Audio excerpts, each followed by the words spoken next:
The Nathan, Nat and Shaun podcast. Time to welcome into the studio.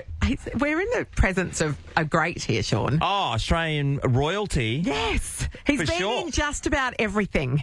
Welcome, David Wenham. Oh, very good. Just about everything. You have been in No, just you about actually everything. have. All Don't you right. reckon? I mean, I'd imagine people are coming at you with different shows that they recognise you from. Straight Yes. away, when we were promoting it yesterday, and Yes. I just went to Van Helsing. Oh, my God. Straight Yeah, there away. you go. I know, but that's just one, that's Yes. one thing that I Yeah, went to, let alone what everyone else is going Well, to. I mean, there's a certain generation of Australian women who go straight to sea change, obviously. As Diver Dan, you were, a sex symbol, let's face it. Which was ridiculous considering that I didn't, honestly, when I was doing that, I didn't actually realise he was the leading man. Yeah, okay, right. I thought I was just playing some goofy, fisherman on the side. Yes. And I went away and did a movie in Hawaii while the whole thing was aired, the first season. Yes. Didn't know what was happening in Australia, and then I came back, stepped off the plane, and suddenly And you're found the out thinking woman's that, and I crumpet. say, huh? What? That's right. What happened? Well, so it is quite a step then for you to go from Diver Dan, where like half the country was in love with you, to the character John Francis Spiteri, Spit. The opening scene of this movie that you're here promoting is you in the tightest pair of skinny jeans I think have ever appeared on screen. Yeah, they're painted on. How long did it take you to get into those alone? Well, there's a bit of a secret behind them. We shot Johnny Spiteri in London for one day a year before we shot this movie, and I was just workshopping the character. Yes. So I went on the hunt to find Johnny Spiteri's costume, and I Yes. found it in a charity store in London, and the jeans were in a women's section. Yes. And they looked really, really small, and I thought, oh, bugger that, I'm going to try to put them on. give it a crack? And I did, yeah. I put them on, and I was amazed that they actually sort of, fit. I took them up to the lady to pay for them, and then she informed me that they were maternity jeans. Oh, So which is why they actually had that wonderful sort of elastic thing. yeah. So, yeah. amazing. So, and that's what I wear in the So movie. skinny in the leg Yeah, and then ample in the... pregnancy That's right. David, when I was seeing this, and John Francis Spiteri, so it reminds me of my brother-in-law. 'Cause Everybody I was gonna does say know that, one of and then these you just people, mentioned yeah. that where you bought the jeans from, but he would go to op shops and stuff, and he would buy Yes. some funky stuff, from old school.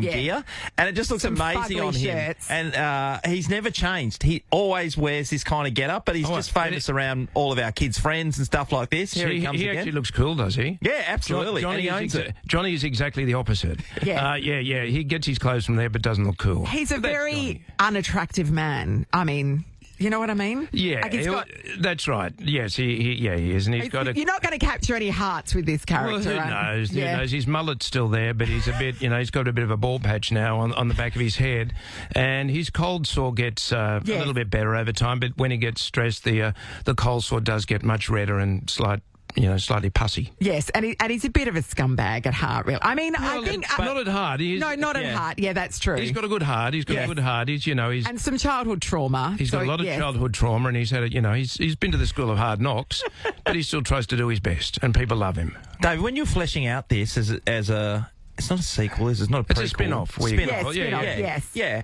I was... So the writer, is it Chris? Chris, yeah. Yeah. So he had a lot to do... Is he a criminal lawyer? Yeah, very well-known criminal lawyer on the Gold Coast. So, the characters in Getting Square were very close to him. Yep. He'd seen somebody like Johnny Spiteri in the docks, and he couldn't quite Probably work every day. out. Yeah, but this particular guy, he couldn't quite work out when he was, up giving evidence, if he was the dumbest person he had ever seen, or the smartest person he'd ever seen. It's a And fine line. that was the seed for the creation of Johnny. Yeah. So 20 years ago, was kind of planted? Was an idea of coming back to... No. There was never any idea of doing any sort of Spiteri-esque work again. It came about 10 years ago.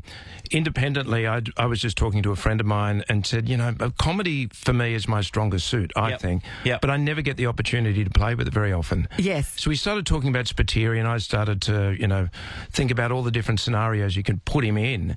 And he said, there's something in that.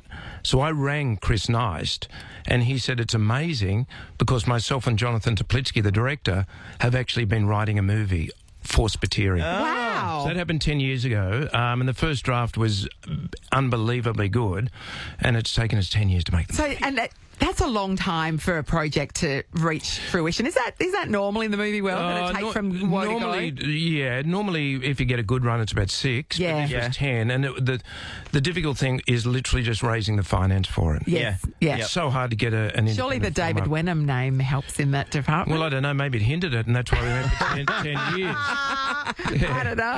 Hey, Dave, when I've seen you do so many different things all around the world, I always wondered, sometimes it's hard for Australians to break into other roles around the world in big budget movies. Yeah. But to me, from the outside, it never has seemed to be that way for you. You pop up everywhere. You pop in Lord of the Rings, obviously, you're part of that trilogy, and there's so many more that I've mentioned, but yeah, has that... It's a tricky one. Being casted for you is not a... Look, I think it's a combination of you've got a bit of modesty here, but you do have to have talent to start with. Yes, of course. But you do have to have a fair amount of luck as well at the same time. It's a tricky one. It's a really tricky one. Did you ever do the whole thing where, like, you go all in LA, move to LA, do the whole, audition thing over there, or do you always just work from Australia? Australia's my home and always will be. And when I've got 2 kids now. One of them's 21, one's 16. As soon as they were born, I made a very conscious decision that they were not going to be brought up in Los Angeles through the American education system. Yeah. Because basically it's broken. Yeah. Unless you've got a lot of money and you need to send them to private school. But it's broken. Yeah. So therefore, I came back to Australia, and luckily I got work whereby... like a FIFO worker, really. Yes. I can do jobs in different places around the world. Yes. If I'm lucky enough to, Because I know that you did do a job in my hometown of Esperance when you filmed Dirt Music down there. Oh, yeah. Yeah, where you once again played a fisherman. That's right. Typecast as a fisherman. I can play a fisherman, don't you worry about that. And the very next question is, and do you fish? And it's like, I'll pass on that question. I'm Australia's worst fisherman. I am. I think we'd battle it out, I reckon. That shows what a great actor you are. Yeah, that's right. Dave, is there any other big roles that along the journey that you had the opportunity to do that you never took up for whatever different things come up at different times? There is one, but I won't talk about it now. Mrs. Doubtfire. Yes, that's right. See, comedy genius. That's right. No, unfortunately, Robin Williams got that one. But, there is one, on my deathbed, I might let that one out. Okay. So it's an interesting story. Is it regret? Are you like, I was an idiot for passing that up? Or was it I just wasn't like an idiot. circumstances? I was actually cast as that person in the role, but right at the very last minute, and the contracts were done and whatever, they said, and do you have such and such a passport? And I said, no. And they said, well, you need to do it the way the film is financed and whatever, the series is financed. Yep. And I said, I don't. And so I couldn't do it. And the really weird thing is, now I find out about my heritage, and we won't tell anybody this. I've actually just become joint citizen of Australia and Ireland. Yes. Right. And with that passport, basically... You could have done it. Yeah. And I didn't know at the time, because you can live and work in, the UK and all throughout Europe. We're going to have a break now so that we can just find names of shows that David will tell us. But is it a really big one? Yeah, it's massive. I think I know. Yeah, my career would have been very different. But what do you mean it's massive? I'm not regretting it at all. Well, it just would have been different. It just would have been different, that's all. Now, we have to let you go because you're about to fly back into the eye of a cyclone. Thanks for that. So you're a Brisbane resident. I spend time in Brisbane now. And you're heading home. Yeah. I've got family there who are, just wanting, me to return to, batten down the hatches. Are they worried at the moment? We just spoke to our teammate Luttsy over in I know Brisbane. Luttsy. Yes. He's a good guy. He's a great guy, actually. I lived in a place with his uncle for nearly 30 years in an apartment block, and we lived on the same floor. His Uncle Michael. Yeah. I met Luttsy quite a few years ago. He said, my uncle. And so, what? He said, Michael, yeah. And I went, oh, my God, yeah. So that was the connection. So we say Perth's a small town, but it turns out Brisbane's a small town too. Oh, yeah. Well, you're only one person removed from anybody over there. Yeah, same here too. Spit is in cinemas tomorrow. Check it out. Oh, definitely. Even just to see David Wenham in the tightest pair of maternity jeans you will ever see a man wear is an extraordinary character, and you really do bring a lot of life to him. Thanks so much for coming in, David. Brilliant David. being with you. Yes, and good luck heading back to Brisbane. For sure. We hope it's a very safe journey. This is the Nathan, Nat and Shaun podcast. Cyclone Alfred is a Category 2 cyclone. It's headed for the southern Queensland coast. Looking like it's going to hit Tweed Heads more than anything, which is a little bit further south than Brisbane. Yeah, it certainly is. Again, last night I took the opportunity to watch some of the beach action. Yeah, so the for pro you it's all surfers about are the out. surf, So isn't I was it? just watching Kira yesterday. I was absolutely smoking. One of our teammates over in Brizzy is the great man Luttsy. We've spoken to him many times when it comes to the Olympics in particular. Yeah, normally he's like somewhere exotic watching international sport, but now he's just in the face of the cyclone. Fighting it single-handedly. Well, Luttsy, how are you? I'm very well, Nat and Shaun. It's funny you mentioned, I literally got back from, I'm not even kidding, got back from Hong Kong last night. Are you serious? What, do you have the sevens on or something of that nature? No, they're coming up. There's actually a new, this is amazing new indoor stadium in Hong Kong called the Kai Tak Sports Precinct. Yeah. And it's a 50,000-seat indoor stadium. Whoa. Where the rugby sevens is going to be. It's brand new. It was actually, so they took me over around all the Olympic stuff we're doing here in Brisbane to have a look at this stadium and the whole precinct. So Well, you're not building the stadium for the Brisbane Olympics. Why are you doing a site visit? Not yet, Nat. Not with that attitude. What are you, a breakfast radio host and engineer in your spare time? Look, surely by now you guys know that I have I've got fingers in a lot of pies. What? So, Luttsy, I mean, you raise a good point, though, in that Brisbane is trying to get ready for the Olympics in 32, and, you know, that now they're bearing the brunt of Cyclone Alfred. Is this just going to clear the way? So they've got to, you know... Well, it might be the easiest way for us to level the Gabba, because they're saying 160 kilometre an hour winds. Yeah. Like this is, as I said, I was in Hong Kong, so I was doing the chauffeur, obviously, so I was aware of this impending sort of Armageddon, which is coming our way. But I can honestly say, because the weird thing is, we don't have cyclones in Brisbane. I think the last one was in 1980 or 80s or something. We just don't get it this far. Do you guys get them in Perth? No. I mean, there was one like that. Northwest, perhaps. Yeah, no, not in Perth, though. So, no, absolutely so not. Brisbane and Perth are kind of on a par. Yeah.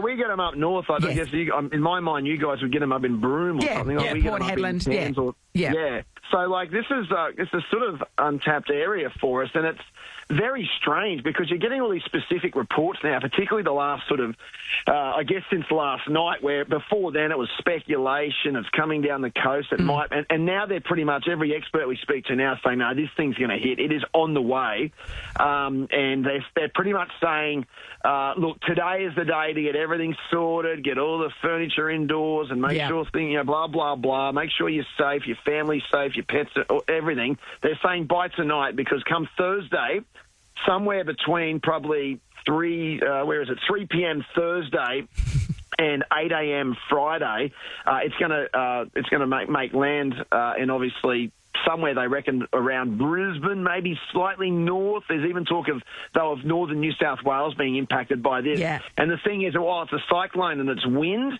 it's going to bring a lot of rain and moisture as well, which means that they're talking floods of the scale that we've had here in recent years, which could obviously impact literally tens of thousands of residents. Yeah, remember the Brisbane floods a few years ago? They were so full on. Next level. Luttsy, with the flooding situation, obviously, you know, when you're seeing on the news, everything, they put a bit of GST on it when they can. So there's a lot of people doing the sandbagging thing. Is that something that you're just seeing on the news? Are you actually seeing that out and about? Well, again, I've only just rocked back in. It's been all over the news this morning, you're right. But in Hong Kong, I wasn't having too many dramas. But, I don't know why I've come back, to be honest. But, no, it's a thing. I know there's 5 or 6 different stations around Brisbane at the moment where they reckon there's huge lineups. I mean, I haven't seen it personally, but I think people are. It just seems like every couple of years we've been copping it in Brisbane. So people are more aware of the damage and how quickly it can happen. And I think it's certainly. Yeah, I think we've been spooked previously, and because of that, people are super vigilant and making sure they've got things tied down and ready to go before this hits on Thursday and Friday. The other thing I have noticed as a side, other than the AFL Thursday's been pushed back to round 3, so that Brisbane-Geelong game won't be happening. Even NRL, the Dolphins were due to play this weekend up here. They've switched that game down to Sydney. So when the two major footy codes are making efforts like this, you know it's pretty serious. Yeah. But have you guys seen the surfing? Yes. Sean won't stop talking about it. Oh, my God. Have you ever seen, Sean, in my life, I've never seen those famous beach breaks from Kira and Jaramba and Snapper Rocks and everything. I've never seen the power. It genuinely looks like North Shore Hawaii at the moment. It is out of control. Yeah, I've been watching it over the last couple of days on YouTube. It's the last thing I do before I go to bed because all the pros are in town. Everyone's rolling in jet skis and getting towed into them. And actually, for me, whilst you say the Hawaii thing, it looked like J Bay in South Africa. These mad tubes that were going on for 500 or 600 just metres. The power of them, and that's the other thing because we're used to for people that know the Gold Coast, like Snapper Rocks is obviously the famous break, but they're not. They're sweeping all the way through Rainbow Bay, which is like a family beach, through Greenmount Beach, all the way to Kira. These rides, these waves are curling for, as you said, 500 metres. Like they actually had to call off. There was a huge surf wave riding competition supposed to be this week. It got called off because the surf was too big. I mean, that's crazy. Can we spare a thought for the guy who was rowing across the Pacific? The guy, he'd rowed from San Diego. It's a 12,000 kilometre crossing. He got to within 740 k's of the Queensland coast and had to be rescued because of the cyclone. Just rides one in. He doesn't even have to use the oars. Just rides one in. Exactly right. You can't even fathom, guys. They reckon someone said yesterday that there's 16 metre, not foot, 16 metre. Imagine this guy just having a quick glance behind him. A block of flats coming out. You've just rowed 11,000 kilometres, and you're like, okay, I have to get rescued now. That's rough, isn't it? It's fair to say you'd be a little flat. And what was it like flying in for you? Was there rough weather coming in from Hong Kong? No, honestly, you wouldn't even have known, but they do say that flights will be heavily affected from today onwards. I dare say that there'll be a full shutdown. If they're saying it's coming as intensely as it is, I think the airport, so if you've got plans to be flying into Brisbane, I'd certainly maybe make some changes there. Particularly, they reckon Thursday, Friday's when it hits landfall, and then Saturday, Sunday, there's going to be a huge rain event as well, which is when that flooding will be a big problem. Yeah. So, it's pretty serious stuff. So fingers crossed that somehow that averts the coast. But at this point, they're, again, just checking. It's coming. 20 minutes ago, we had a meteorologist saying, no, it's coming.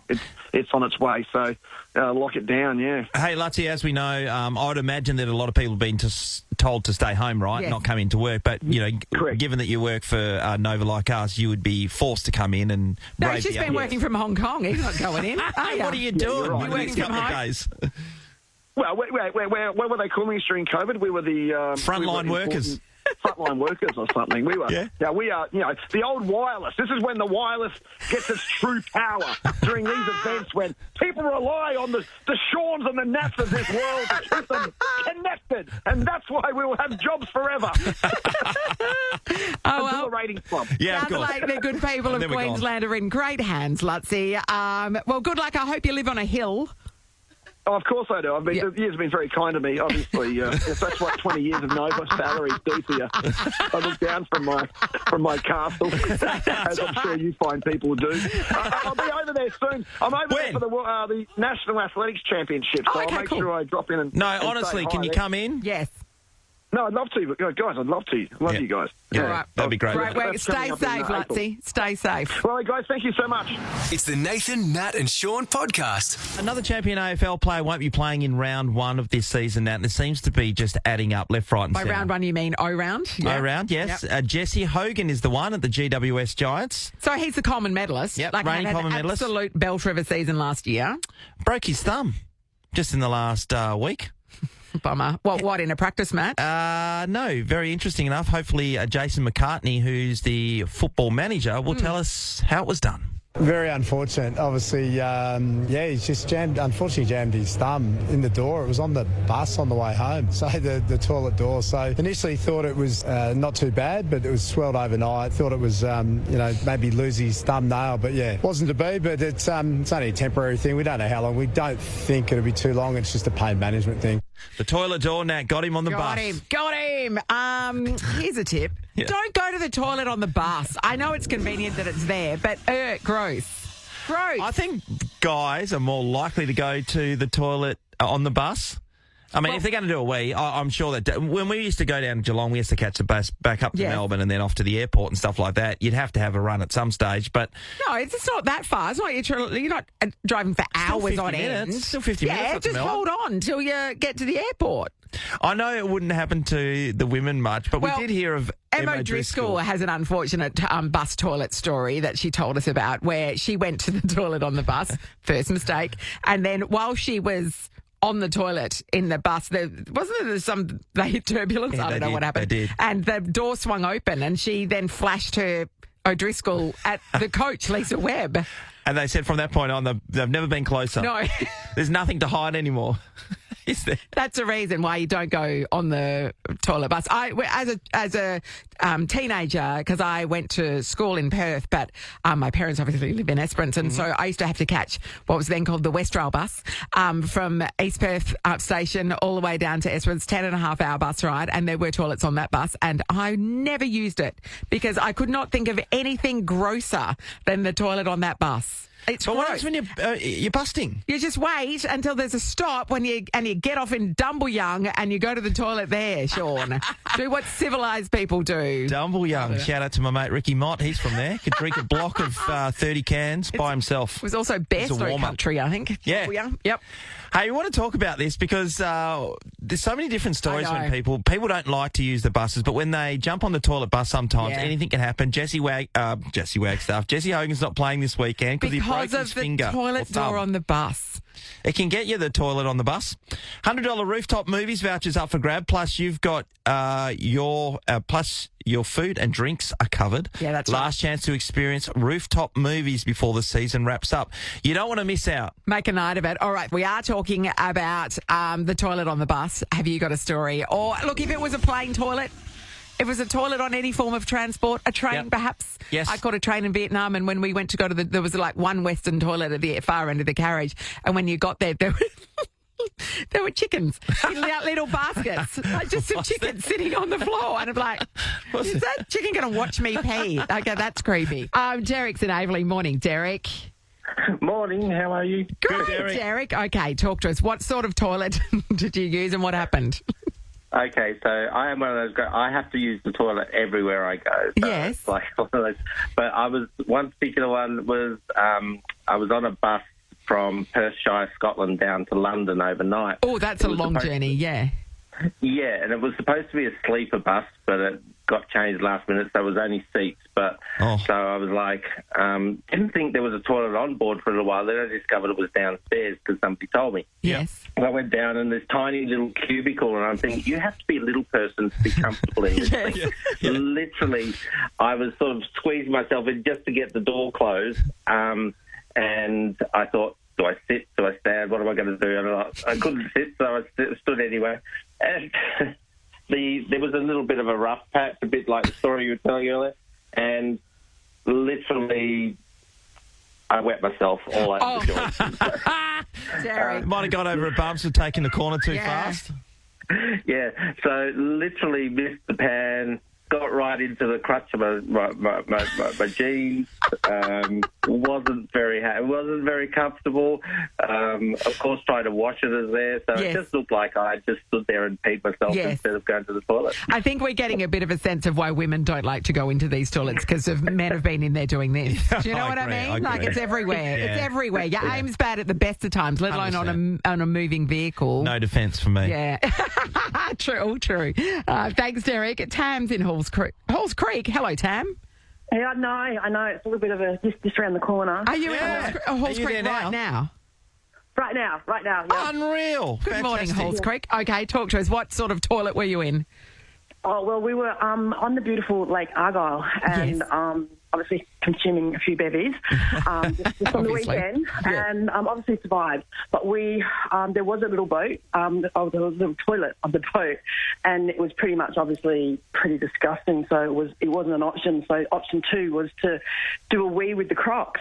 And a few bevies in, and under a bit of negotiation, we decided we'd rather risk getting a little snap from them. And but the funny thing was, we were actually croc watching just a little while beforehand. Yeah. But we decided to go. Apparently, we're in the waters deeper. They're not. Like, I don't know who came up with that theory, but we did. We all just decided, okay, then we'll jump in together, and if it's your time, it's your time. We all jumped in and did our weaves together in the water. So, okay, that's quite gross when you think about it, Tam. So bad enough that you're contending with crocodiles, but the fact that you all jumped in together and then did your communal wee.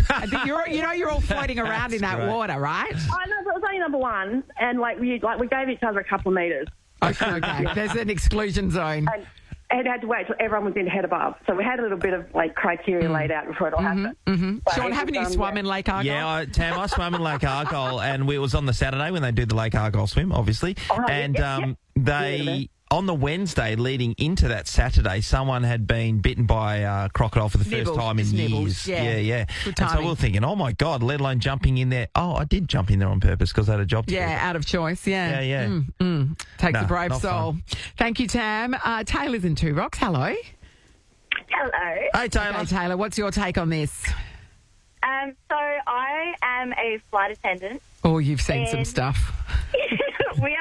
I have so many horror stories, but one of my probably grossest ones was we had a passenger on board who was flying back from the mine who happened to have an upset stomach for some reason, and we hit turbulence kind of mildly. For us, it's mild. To passengers, they think it's severe, but yes, we hit turbulence, and this gentleman kind of, came crawling out of the toilet, and we, so he came crawling out of the toilet. We, sat there for a bit, and it started to smell a bit kind of gross. Yes. And so we went in, and I went in, and this poor gentleman had, had diarrhea. And it had gone all up the mirrors, up the walls, completely everywhere in the toilet. So the timing, why doesn't he clean it up? Why doesn't he clean it up? Or attempt to? Yeah, that's a great question. Because they're FIFO workers and they don't. Yeah, they have everything done for them. You know what it's like, Sean. I can still wipe my ass and a mirror. I mean, I'm sure he wiped his ass, but it was just the mirror was somebody else's job. Taylor, the stuff you have to put up with as a flight attendant, we're so sorry.